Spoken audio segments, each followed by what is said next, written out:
একসাথে কয়েকজন মিলে যদি একটা বড় প্লেটে খাবার খান সেটা সুন্নাহ, খাওয়ার একটা আদব বলতে পারেন।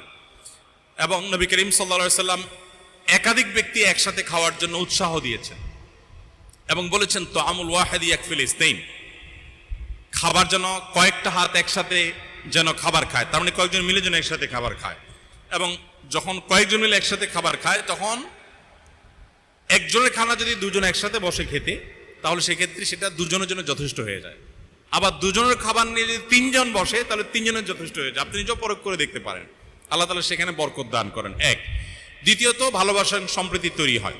বিশেষ করে আমরা বাসা বাড়িতে বাচ্চা কাচ্চা সহ স্বামী স্ত্রী একসাথে বসার একটা কালচার আমাদের সমাজে গড়ে তোলা দরকার। দুঃখজনক যে আমাদের সমাজে আসলে এই কালচারটা বিল্ড আপ হয় নাই, যে কারণে হোক বিল্ড আপ হয় নাই।